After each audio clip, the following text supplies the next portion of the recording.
박상진 교수님께서 이렇게 교회와 가정이 통합해야 한다는 귀한 말씀을 해주셔서 정말 감사합니다. 앞으로 한국교회가 이 일에 큰 힘을 좀 모으셔야지 될 것 같아요. 이제 3강에 제가 들어가도록 하겠습니다. 3강은 지금 이윤석 목사님 소개하신 대로 내 부모를 공경하라. 부모 공경이 많이 나오죠. 굉장히 중요한 하나님의 명령입니다. 가정을 이루는 데 있어서 유교적 효와 부모 공경을 구별하라. 아마 여러분이 한 번도 듣지 못하신 강의가 아닐까 그런 생각을 합니다. 먼저 말씀을 보겠습니다. 네. 예, 아까 읽었던 거죠. 잠을 깨기 위해서 한번 다 같이 읽겠습니다. 내 부모를 공경하라. 그리하면 내 하나님 여호와가 내게 준 땅에서 내 생명이 길리라. 자, 한 군데 더요. 창세기 2장 24절입니다. 이러므로 남자가 부모를 떠나 그의 아내와 합하여 둘이 한 몸을 이룰지로다. 네. 부모 공경 계명을 얘기하면 보통 아이들이 들어야 할 내용이구나 이렇게 생각을 하시기가 쉬워요. 근데 오늘 제가 말씀드리는 내 부모를 공경하라는 이 강의는 이곳에 계신 여러분들을 위한 것입니다. 여러분은 이미 장성해서 부모를 떠난 자들이지만 부모 공경 계명은 여전히 여러분들께 유효하고 한 계명입니다. 그래서 강의를 들으시고 부모 공경 계명으로 부모님과의 관계를 정립하고 계신지 한번 잘 확인을 해 보시고요. 만일 그렇지 못하다면 하나님의 명령을 따라서 부모님과의 관계를 재정립하실 수 있기를 바랍니다. 우리 자신이 부모님과의 관계를 성경적으로 재정비하는 일은 주 안에서 각 가정이 세워지는 데 있어서 매우 중요한 일입니다. 오늘 강의에서는 성경이 말씀하고 계신 부모 공경이 내포하고 있는 뜻을 알아보고 한편 한국인에게 매우 중요한 가치이고 문화이고 덕목인 유교적인 효가 성경이 말씀하시는 부모 공경과 어떻게 다른지 그거를 살펴봄으로써 각 가정이 윗대와의 관계를 성경적으로 재정비하는 데 도움을 드리고자 합니다. 하나님은 인간을 향한 구원의 경륜을 위해서 아브라함을 부르시고요. 그의 후손 야곱의 식솔들이 애굽의 자리를 잡도록 이끄셨습니다. 그리고 하나님의 백성이 되기로 한 그들에게 하나님의 나라의 법을 주셨는데 10계명이죠. 그 중에 5계명이 부모 공경 계명입니다. 아까도 말씀드렸는데 약속이 있는 첫 계명이라는 것은 굉장히 중요한 의미입니다. 하나님이 하나님의 나라의 백성에게 처음으로 그 나라의 법을 주셨는데 이렇게 해라 이렇게 해라 이렇게 해라가 아니라 이거 하면 내가 이거 해줄게 라고 하는 약속이 있는 첫 번째 계명이라는 것은 굉장히 중요한 의미를 가진다는 것입니다.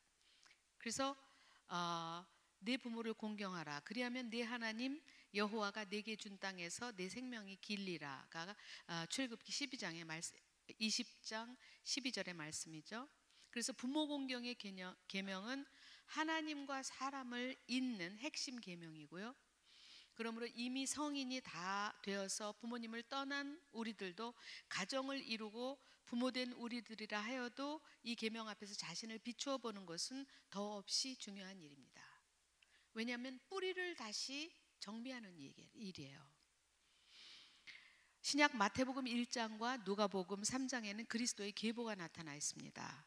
이를 통해서 우리는 낳고를 보면서 끊어지지 않고 대를 이어가는 자녀 생산을 통해서 역사가 이어져 왔을 뿐만 아니라 하나님의 구속사 또한 후손을 이어가는 다음 세대의 생산을 통해서 이루어져 왔다는 것을 분명하게 알 수 있습니다.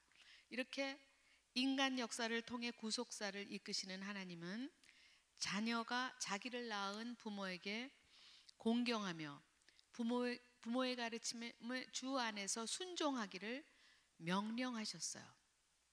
즉 인간은 위로는 부모님을 공경함으로 하나님께 순종하고 아래로는 자녀를 하나님의 사람으로 양육함으로 하나님의 역사가 이어져 가는 길을 닫게 하신 것입니다.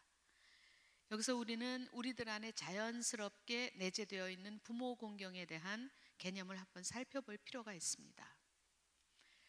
우리의 문화와 관습을 통해서 우리들은 부모 공경이 뭔지 알고 있어요. 부모님 슬하에서 부모님 말씀에 순종하며 부모를 높이는 생활을 하는 것이 부모 공경이라는 것을 한국 사람들은 잘 알고 있습니다. 이 부모 공경은 결혼 후에도 되도록 같은 형태를 유지해야 하는 자녀의 태도입니다. 결혼한 후에도 자녀 부부는 부모의 지시나 요청을 순종하는 마음으로 따르고 그 뜻을 받들며 순응해서 부모님의 마음을 편하고 기쁘시게 하는 것이 부모 공경을 잘 하는 것입니다. 그런데 이렇게 우리가 다 공감하고 있는 부모 공경의 개념은 오랫동안 한국 사회가 공유하는 문화요, 가치요, 예로서 그 근원이 유교로부터 출발한 것입니다. 유교의 전통에는 효의 개념이 중심에 있습니다. 우리는 유교의 전통이 뿌리내려진 사회에서 태어났고 자라났습니다. 비록 근래 한국 사회 속에서 유교의 정신이 상당히 훼손된 것은 사실이지만 그래도 오랜 뿌리를 가진 유교의 개념은 우리 정신 속에 남아서 지금도 사회와 개인의 삶에 커다란 영향을 미치고 있습니다. 이러한 이유로 우리가 부모 공경이라는 말을 들으면 자연스럽게 우리 사회의 문화로 자리 잡은 효를 생각합니다. 사회 속에서 실천되고 있는 매우 익숙한 태도와 정서를 떠올립니다. 그래서 성경이 말씀하시는 부모 공경이라는 말을 들을 때 전혀 생소하지 않고 힘들게 생각되지 않고 우리들이 이미 잘 알고 익히 행하고 있는 것이라고 여깁니다.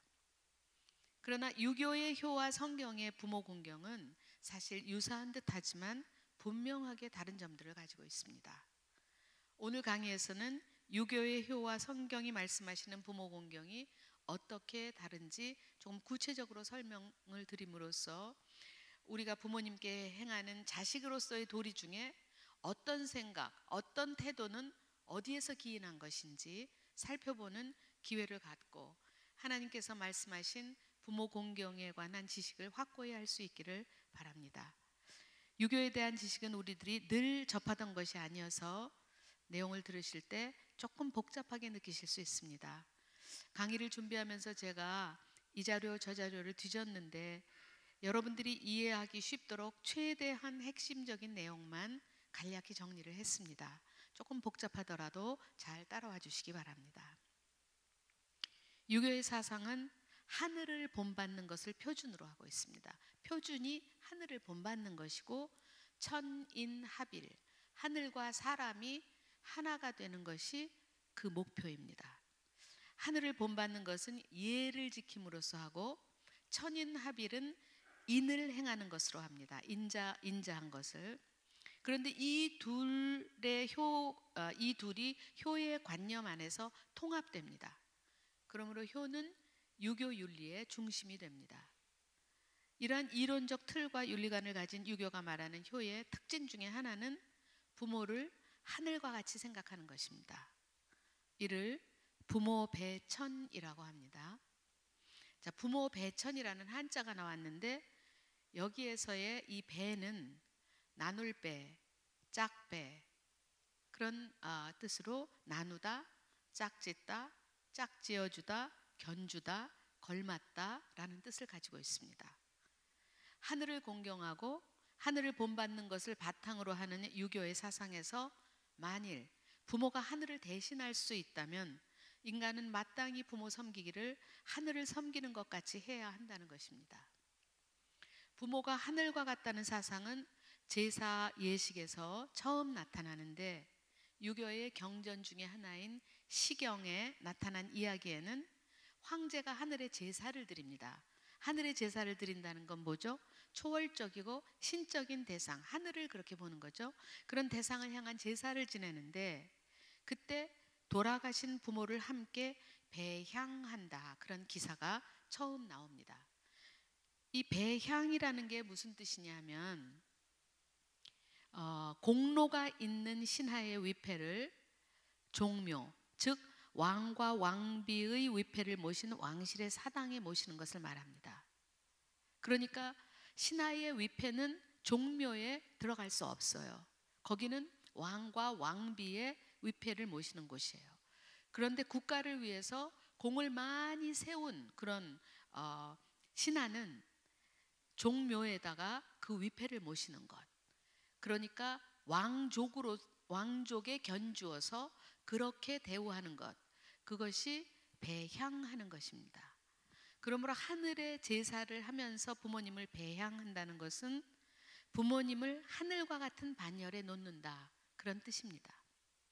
그래서 유교의 효사상과 그리스도교 신앙이라는 논문의 저자 최기섭 교수님은 부모 배천을 부모를 하늘의 짝지움이라고 표현하였습니다.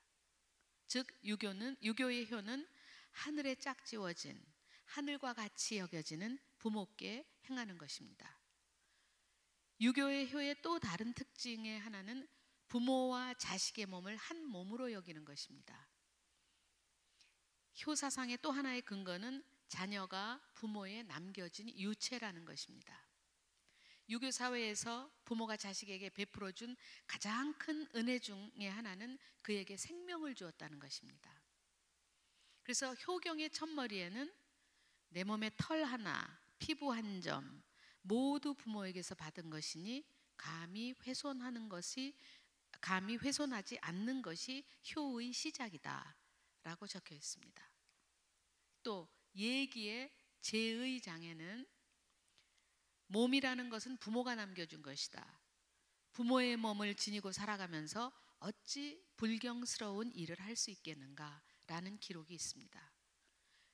유교의 사상에 의하면 조상은 바로 나 자신의 생명의 근원이며 부모는 내 생명의 직접적인 제공자인 동시에 일체를 이루는 존재인 것입니다. 그러므로 부모는 자식을 자신의 생명의 연장선상으로 생각하고 소유하고자 합니다. 나아가 자녀가 부모의 궁극적 미래라고 생각합니다. 그래서 유교적 사상에서 부모는 자녀의 원천적인 근원인데 부모는 곧 하늘이고 또한 자녀는 부모의 궁극적 미래입니다. 자신의 삶의 원천이며 하늘과 짝을 이루는 부모에 대한 효는 자녀가 일생을 다하여 하늘을 섬기듯 해야 하는 덕이고 가치입니다. 그러므로 성인이 되어서도 늙어서도 돌아가신 후에도 자녀의 부모에 대한 효는 끊어지지 않고 이어지는데 이는 제사를 통해 지속되고 대를 이은 제사를 통해서 하늘을 섬기듯이 받드는 부모님에 대한 이해는 끊어지지 않는 것입니다. 그러므로 유교의 효는 부모의 생전에 자녀가 성장하거나 결혼을 한 것과는 상관이 없습니다. 자신의 생명의 근원이신 부모님의 지도와 지시를 따르며 하늘과 같이 받들어야 하는 것이 그 사상적 개념입니다. 이러한 개념이 오늘 한국 사회가 공유하고 있는 효로 여기에는 자녀로서 마땅히 부모님을 공경하는 것과 하나님의 영역인 인간 생명의 근원이며 영원한 섬김의 대상이라는 내용이 함께 혼재되어 있습니다. 그러므로 한국 사회의 자녀들은 결혼 후에도 이러한 효의 연장선상에서 부모님의 지도와 지시를 따르며 그 요청에 거절 없이 응하는 것을 예로 여기고 이를 어기거나 도전하는 자녀는 부모님께 배은망덕하는 자녀로 여겨지고 자녀 또한 부모님을 거스르는 자신에 대해서 스스로 죄의식을 갖게 됩니다.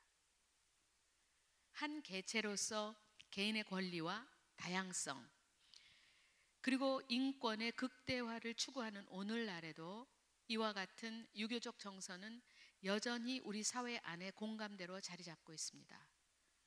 부모 공경 계명을 생각하는 기독교 사회 안에서는 이러한 유교적인 효의 개념이 부모 공경과 혼재되어서 문화화된 효를 행해야 한다는 의무감이 더 큰 것으로 보입니다.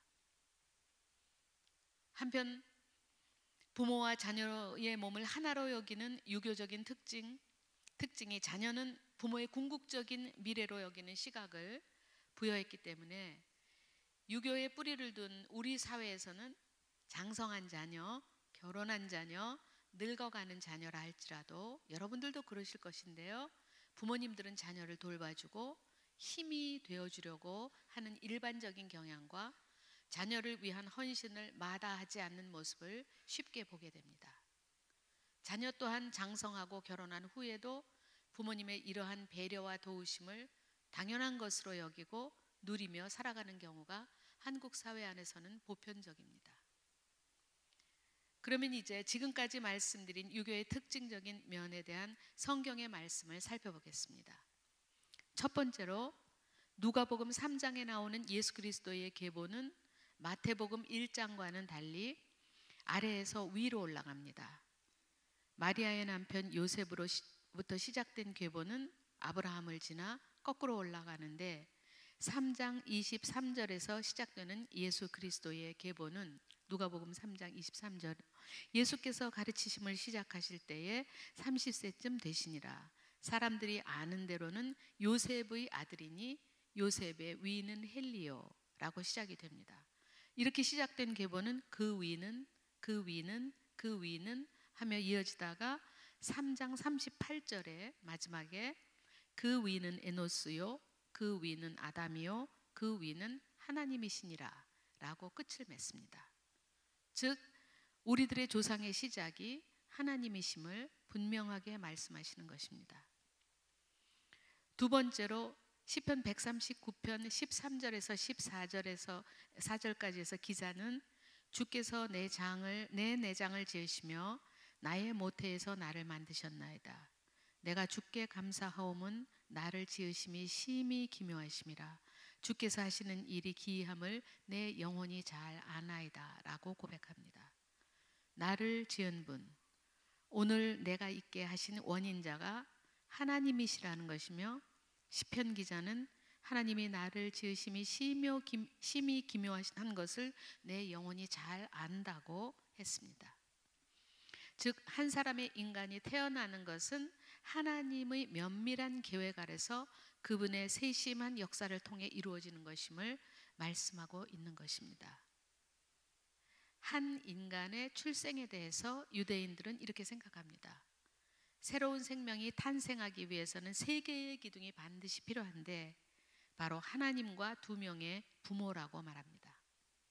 즉 부모를 통해서 하나님께서 한 인간을 세상에 출생시킨다는 것입니다. 세 번째로 창세기 2장 23절에서 24절을 보면 자, 다 같이 한번 읽을까요? 아담이 이르되 이는 내 뼈 중에 뼈요 살 중에 살이라. 이것을 남자에게서 취하였은즉 여자라 부르리라 하니라. 이러므로 남자가 부모를 떠나 그의 아내와 합하여 둘이 한 몸을 이룰지로다. 이렇게 말씀하심으로써 부부가 된 남녀는 한 몸으로 남자는 결혼을 통해 자기를 낳으시고 길러주신 부모님을 떠나서 하나님께서 자기에게 주신 돕는 배필인 아내와 합하여 하나의 몸을 이루라고 명령하셨는데 이는 완전한 가정의 시작입니다.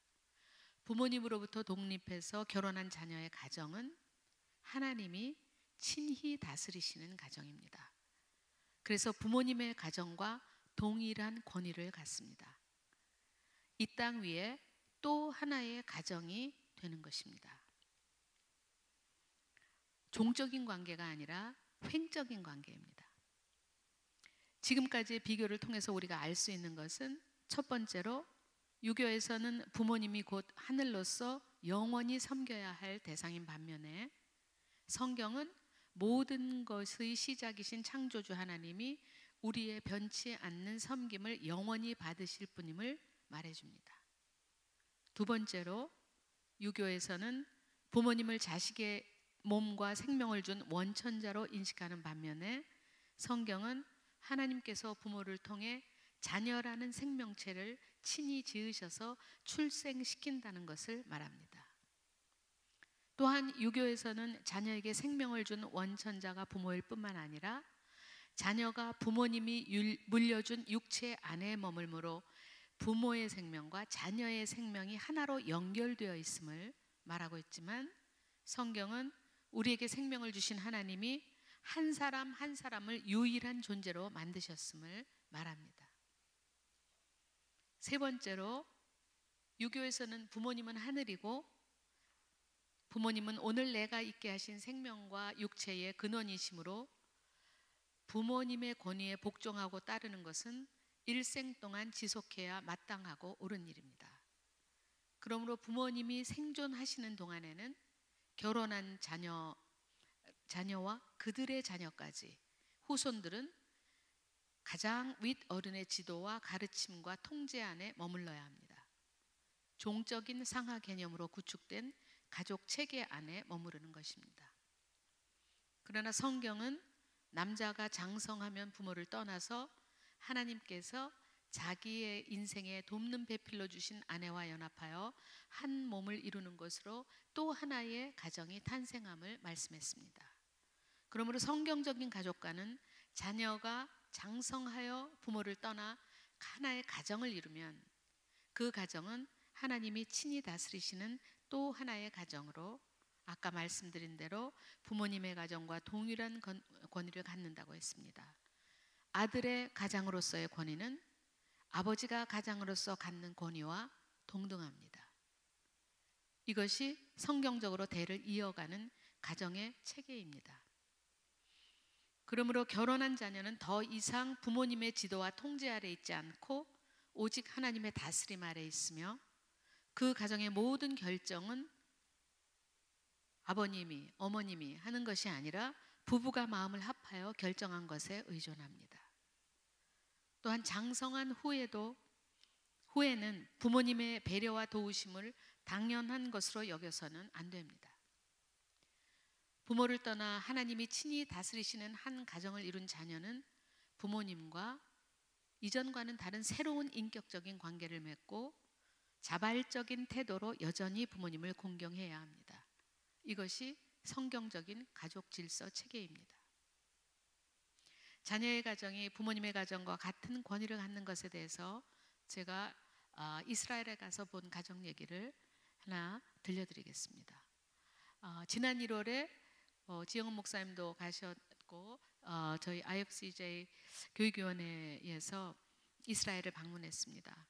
그때 지금은 돌아가셨지만 IFCJ를 시작하시고 그리고 그 세계 총재이신 라비 엑스타인께서 정통파 유대인인데 그 딸의 가정에서 안식일 예배를 드리는데 저희를 초대했습니다. 그래서 그 가정에 가서 정통파 유대인의 가정의 안식일을 어떻게 지내는지 저희들이 함께 보게 되고 함께 지내게 됐습니다. 그 라비 야키엘 엑스타인으로 말하면 아까 말씀드린 대로 이스라엘에서 대통령 후보로까지 나왔고 타임지가 선정한 세계에 영향력을 미치는 50인 중에 하나로 꼽힌 사람입니다. 그러니까 그 장인은 우리나라의 총회장급 기독교의 그런 어떤 교파의 총회장급 이상인 그런 분입니다. 근데 그 사위의 가정, 딸의 가정에서 안식일을 지키는 그 행사를 하는데 예배를 드리는데 정말 그 사위가 마치 제사장처럼 빵을 자르고 포도주를 나누고 가족들에게 기도하고 모두 같이 그런 기도문을 읽고 이런 과정을 그 어린 사위가 졸망졸망한 애들이 있는 어린 사위가 하는데 그 어마어마한 그 랍비인 장인은 정말 그냥 한쪽 구석에 앉은 손님 한 분에 불과했습니다. 제가 보기에 굉장히 특이한 일이었어요. 한국에서는 아마 결코 있을 수 없을 거예요. 집안에서 신앙적인 행사를 하는데 총회장급 장인이 계시는데 어린 전도사 사위가 한다? 진행한다? 굉장히 괘씸하게 생각할 것 같아요.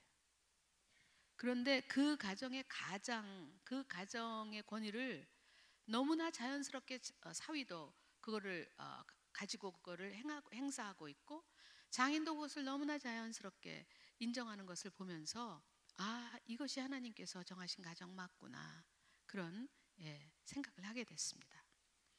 이제 그리스도인인 우리들은 말씀을 따라 가정의 질서를 바로잡기 위해서 윗대와의 관계를 새롭게 정비해야 합니다. 어떻게 새롭게 정비할까요? 장성한 자녀가 자기 부모와 시부모님과 혹은 사위가 처가와 본가와 어떻게 새로운 관계를 정비할까요? 결혼해서 부모를 떠나 새로운 가정을 시작한 성인이 된 자녀는 부모님을 부모님으로만 봐서는 안 됩니다. 한 인간, 한 인격체, 한 남자, 한 여자로 부모님께 대한 새로운 시각을 가져야 합니다. 그리고 그 시각 안에서 그분들의 인생을 반추해보고 이해하고 받아들이는 과정이 필요합니다. 이것이 성인된 자녀와 부모님 사이의 새로운 관계의 시작입니다. 얼마 전에 저희 아들 생일 때에 며느리가 싱가포르에 있는데 문자를 보내왔어요. 어머님 어린 나이에 단이 아빠 낳으시고 제가 20대에 낳은 아이죠. 그 엄한 시댁에서 자녀를 지키며 키우시느라고 얼마나 애쓰셨어요. 제가 어머님이 그렇게 키우신 그 아들과 살고 있는데 자기가 잘하겠습니다. 그런 내용이었어요. 어쨌든 저는 그 아이에게 이런 얘기를 하지는 않았는데 제 인생을 한번 본 것 같아요. 20대 철없는 나이에 애를 낳아서 얼마나 힘들었을까 그런 생각을 했던 것 같습니다. 우리에게도 그런 시간이 필요합니다. 우리의 아버지, 우리의 어머니, 우리의 시아버지, 우리의 시어머니, 우리의 장인, 우리의 장모, 그분이 그런 이름이 아니라 한 인간으로서 어떤 인생을 걸어왔는지 한번 보는 시간이 필요합니다. 우리의 부모님은 하나님으로부터 자녀 양육의 권위를 부여받았지만 여전히 부족한 인간이었어요. 그래서 부모 역할을 해오는 과정에서 자녀들에게 상처를 주기도 하고 오해를 받기도 하고 원망을 듣기도 했습니다. 그러나 이제 성인이 된 자녀인 우리들은 부모님과의 새로운 인격적인 관계를 통해서 이러한 감정을 처리해야 합니다. 그리고 부모님의 수고로운 삶에 감사해야 합니다. 명령이나 통제나 무리한 요청은 예의 바르게 거절하고 그러나 여전히 자발적으로 부모님을 공경해야 합니다. 여기서 잠깐 성경이 말씀하시는 부모 공경 안에 있는 두 가지 개념을 이해할 필요가 있습니다. 부모 공경은 두 가지 개념을 내포하고 있는데요. 하나는 공경이고 또 하나는 경외입니다. 시작을 안 했네요. 아예 제가 아직도 38분이 남아서 깜짝 놀랐어요. 저 몇 분 남았죠, 목사님?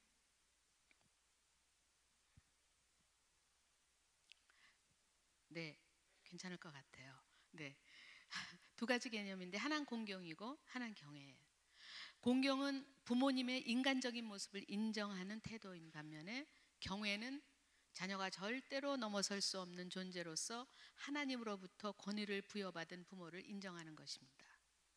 조금 더 자세하게 설명하면 공경은 도움이 필요하고 부족하고 연약한 존재지만 자녀를 생산하고 그들을 성실히 기르면서 자기가 알든 모르든 하나님의 역사를 이어온 분들에 대한 사랑과 존경의 태도입니다. 경외는 다음 세대인 나를 기르고 양육하고 보호하고 지도할 의무와 책임을 하나님으로부터 부여받은 자, 자녀가 절대로 넘어설 수 없는 권위자로서의 부모에 대한 태도입니다. 그러므로 자녀가 어려서 부모님의 슬하에서 자랄 때 부모 공경은 경외에 더 집중되어야 하고 결혼해서 부모님을 떠난 자녀의 부모 공경에는 경외의 개념은 없어집니다. 공경의 개념으로서의 부모 공경이 요청되는 것입니다. 그러면 어떻게 이제 부모님을 공경해야 할까요? 결혼한 자녀가 부모님을 공경할 때 잊지 말아야 할 것들이 있습니다. 첫 번째, 자녀 양육에서도 언급했듯이 반드시 부부가 하나 되어서 부모를 공경해야 합니다. 저희는 왕왕 시어머님이 저한테 좀 무리한 요구를 하시거나 그렇게 마음에 섭섭한 게 있었으면 감히 시어머님께 말씀드리지 못하니까 남편한테 합니다. 짜증나. 자기 엄마 왜 그러냐? 남편 해결 못해요. 절대 해결할 수 없습니다. 며느리가 부모님께 공손하게 얘기해야 해요. 어머님이 그렇게 말씀하시니까 저 어머니 어떻게 해야 될지 모르겠어요. 이렇게 얘기해야 됩니다.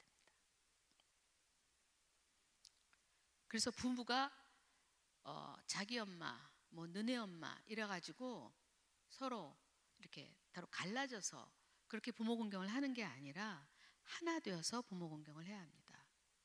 부부의 하나됨을 방해하는 모든 것은 하나님이 명령하신 가정의 순기능을 깨뜨리는 핵심 요인입니다.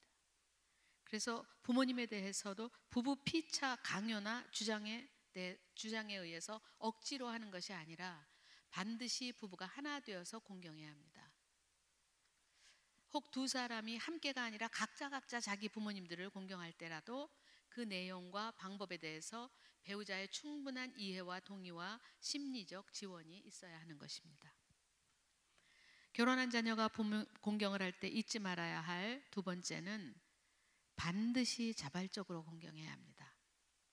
많은 경우에 며느리는 시댁의 통제를 거절하지 못하기 때문에 혹은 요즘은 사위가 처가의 통제를 거절 못한다 그래요. 그래서 아주 못 살겠다 그런다 그래요. 40대 남자들이 우리 좀 건져달라고 못 살겠다고 처가 때문에. 그래서 억지로 따르게 되는데 이는 자발적인 공경을 저해야 하는 핵심 요인이 됩니다. 사랑으로 부모님을 공경하지 못하게 하는 커다란 방해물입니다. 며느리가 시가에, 사위가 처가에, 혹은 각자의 부모님께 방문이나 행동을 할 때 억지로, 혹은 어쩔 수 없어서, 혹은 어른들이 말씀하시니까, 혹은 산다면 얼마나 사신다고 이런 얘기로 행동을 하게 되면 진정한 공경의 기회를 빼앗기게 됩니다. 살면 얼마나 사신다고 같이 불경스러운 말은 없어요.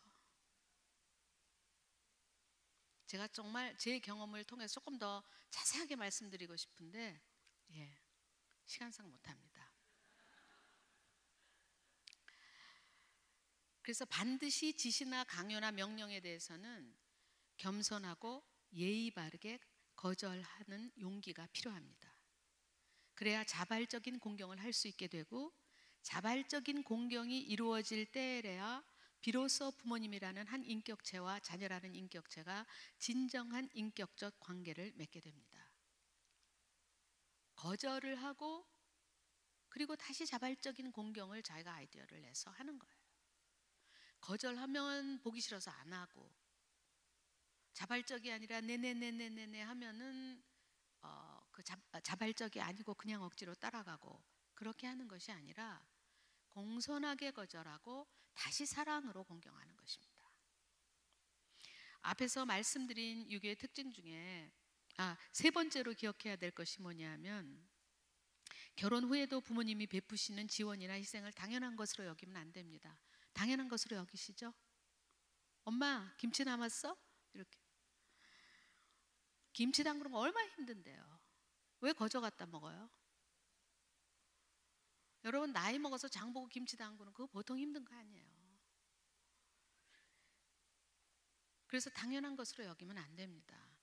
앞에서 말씀드린 유교의 특징 중에 하나가 부모가 나의 생명의 직접적인 제공자라서 그만큼 부모는 자녀를 자신과 일체로 생각한다 그랬죠. 그리고 자녀를 자기의 궁극적 미래라고 여기기 때문에 유교의 효의 개념이 그렇기 때문에 부모님들이 자녀가 한국처럼 제가 저러다가 자식 환갑해주겠다 그랬어요. 부모가 내 아들 환갑인데 잘해야지 이렇게. 그냥 자식이면 덜덜덜덜 떠는데 우리 애비 한갑인데 그냥 잘해야지 이래가지고 꼬부라진 할머니가 그렇게 하겠다 제가 그랬어요. 그래서 우리의 부모님들은 자녀가 장성하고 결혼하고 늙어도 그들을 위해서 헌신하기를 마다하지 않습니다.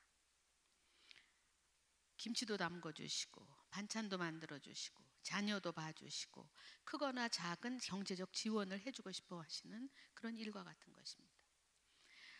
한국의 자녀는 결혼 후에 이런 거를 당연하게 받아들이는데 옳지 않습니다, 여러분.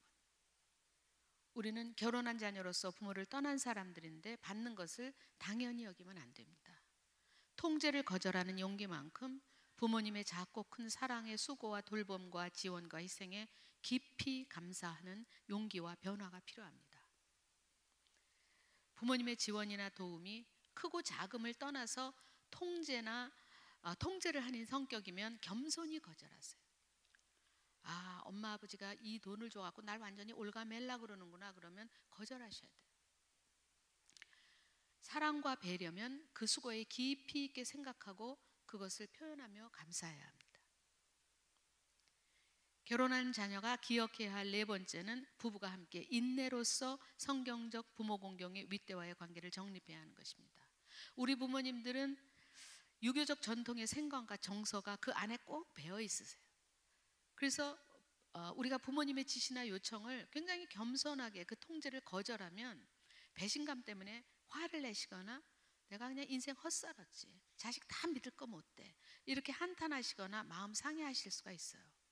그렇더라도 부부는 이러한 과정이 부모님과 자신들과 자녀에게까지 가장 기쁘고 즐거운 관계를 구축해가는 과정이라는 것을 굳게 믿고 죄의식 없이 마음 상하신 부모님을 위해서 기도하며 상황을 헤쳐나가 가족 체계를 바로 잡아야 합니다.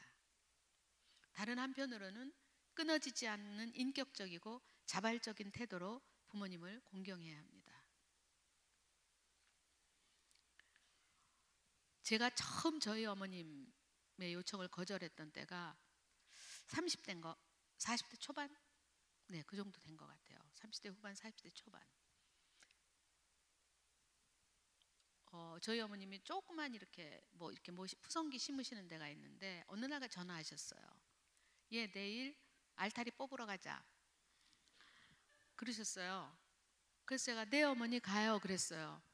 근데 사실은 그날은 제가 몇 개월 전부터 굉장히 그 친한 분인데 자기가 무슨 꽃꽂이 발표회를 하는데 가기로 약속해 놓은 날이에요. 근데 저는 그냥 부모님한테 거절을 못하기 때문에 알타리 뽑으러 가자니까 그냥 오토매틱 나왔어요. 네 어머니 가요 이렇게. 그거 너무 화가 나는 거예요. 너무 속상한 거예요. 이걸 어떻게 해야 될지를 모르겠는 거예요. 그래서 남편한테 전화를 했어요. 나 호남이 엄마 발표회 가야 되는데 어머님이 알타리 뽑으러 가자 그래서 지금 간다 그랬는데 나 어떡하냐 하면서 짜증을 막 냈어요. 네, 여러분들 다 그냥 생활 속에 일어나는 일들이죠. 그랬더니 저희 남자들 못 간다 그래. 내가 못 간다 그런 말이 차마차마 안 나오는 거 저한테 이해를 못 하는 거죠. 못 간다 그래. 어떻게 그래? 왜 못해? 못 간다 그래. 내가 할까? 이런. 그래서 제가 하지 마. 당신이 하면 일 더 저질러 막 이러면서 이제 못 하겠어요. 너무 속상해하고 있는데 담임 목사님이 뭐 때문에 전화하셨어요. 그래서 제가 담임 목사님한테 이만한 일이 있습니다. 그랬더니 이제 제가 막 이제 이렇게 막 마음이 쑥 가라앉으니까 목소리가 왜 그러냐 단집사. 그래서 이제 제가 이만합니다. 그랬더니 아 그거 어머님한테 어머님 다른 날 가면 안 되겠습니까? 하고 얘기를 해라. 아 못해요. 왜 못하냐 해라. 계속. 그러셔갖고 정말 전화 끊고 기도하고 전화했어요. 어머니 제가 내일은 사실은 몇 개월 전부터 약속한 일이 있는데 모레 가면 안 될까요? 그랬어요. 내일은 제가 못 갈 것 같은데 모레 가면 늦는다고 소리 깨 지르세요. 그래서 근데 내일은 안 되는데요. 그랬더니 내가 다시 너한테 그런 거 가자고 하나 보자고 뭐라고 끊으셨어요. 화가 나서.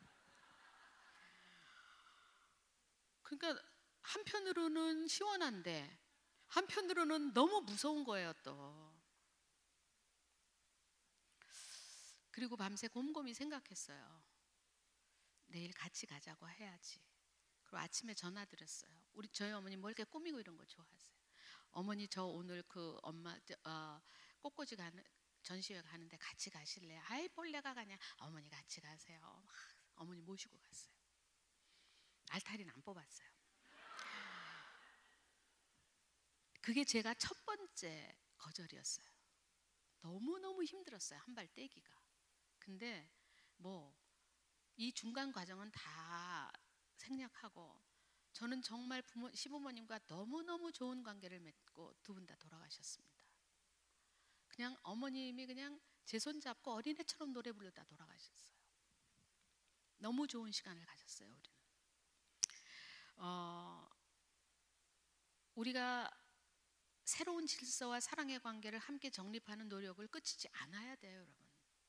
흔들리지 않는 노력의 시간을 통해서 부모님과 새로운 관계를 이렇게 기뻐하는 그런 자랑스러워하는 시간이 반드시 오게 됩니다. 왜냐하면요, 우리의 노력의 근거가 하나님 말씀이기 때문입니다. 그래서 하나님으로부터 부모 공경의 명령을 받은 우리들은 우리의 부모님이 하늘이 아니라 창조주 하나님이 지으신 피조물로서 하나님이 계획하신 놀라운 섭리 안에서 우리를 낳고 우리를 기르심으로 하나님의 뜻을 수행하시고 결혼으로 자녀인 우리를 떠나보내시고 아직도 생존하셔서 하나님께서 본인들에게 허락하신 노년을 살아가시는 중이라는 것을 명확하게 이해하고 부모님의 남은 시간 동안 말씀을 따라 새로운 관계를 정립하고 자녀로서 끝까지 자발적으로 공경하고 우리의 부모님들로 하여금 인생에서 가장 행복하고 자랑스러운 시간을 누리시도록 해야 합니다. 갈라디아서 6장 9절은 우리가 선을 행하되 낙심하지 말지니 포기하지 아니하면 때가 이름에 거두리라고 말씀하십니다. 우리가 하나님의 말씀을 따라 중단 없는 실천을 하다 보면 부모님과 우리 모두를 유쾌하고 풍성하게 하는 날이 반드시 이르게 됩니다. 네, 이제 자기 부모님과 인격적인 관계를 맺은 저희 학교 선생님 한 분이 나오셔서 본인이 실행한 것에 대한 간증을 잠깐 들려드리겠습니다.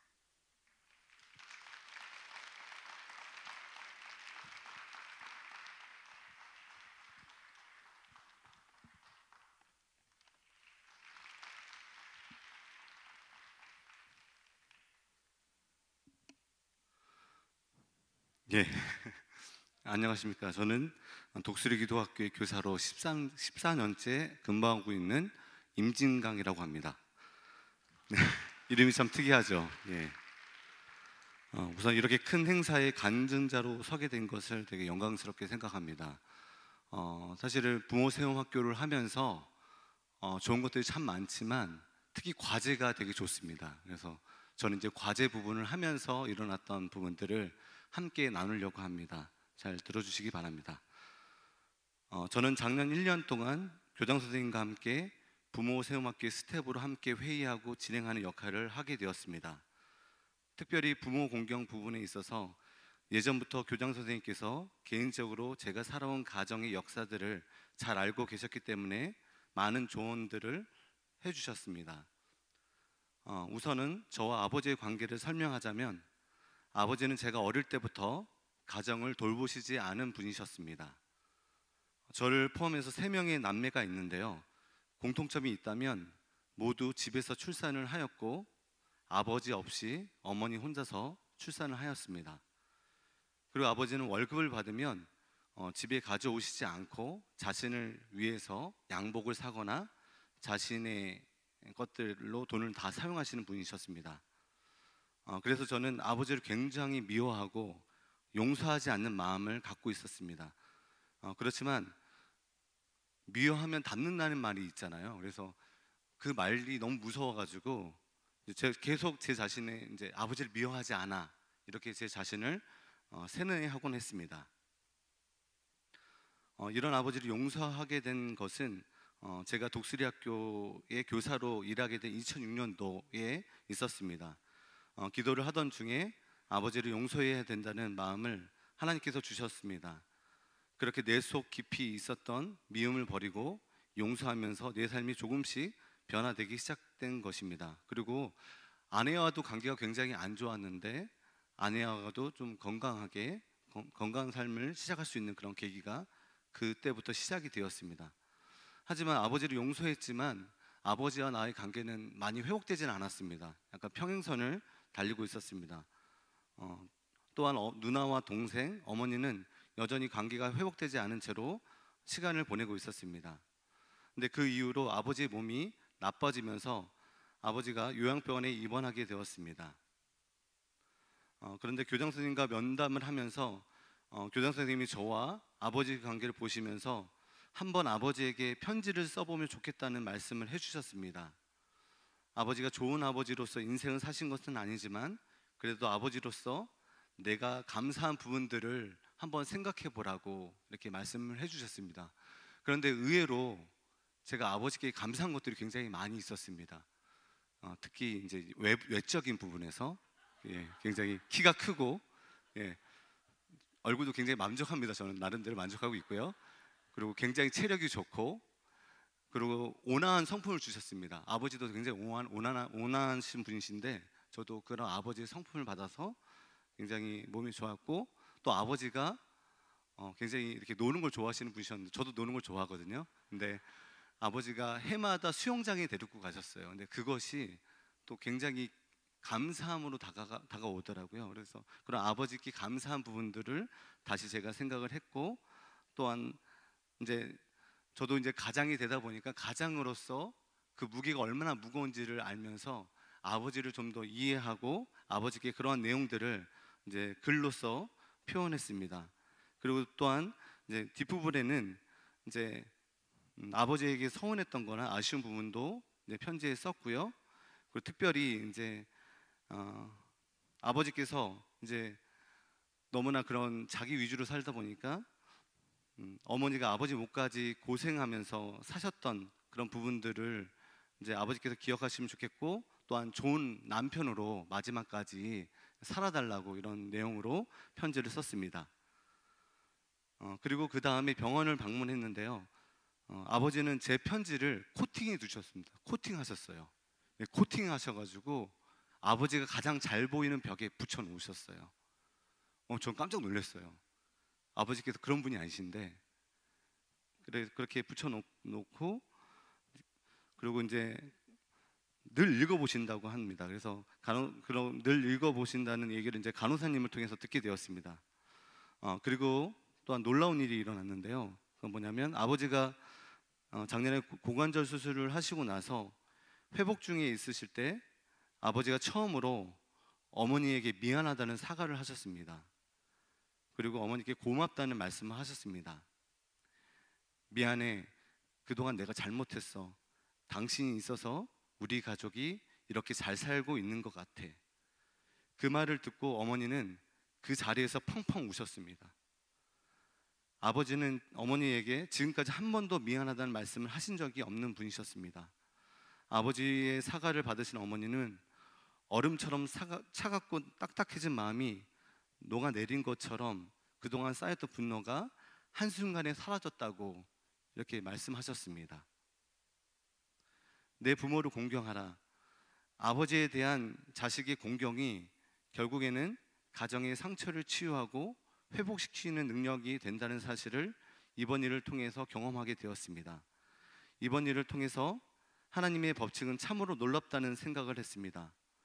부모 공경을 통해서 무너져 있던 가정이 회복되고 가정의 하나님의 질서가 회복되는 것에 대해서 하나님께 정말 감사와 영광을 돌리는 시간을 가졌습니다. 아직도 아버지와 관계 속에서 여러 가지 일들이 있습니다. 근데 교장 선생님께서 계속 숙제를 내주세요. 그래서 다음 숙제도 있었는데요. 그 숙제도 계속 하고 있습니다. 그러면서 계속 아버지와 관계를 회복해 나가고 있습니다. 들어주셔서 감사합니다.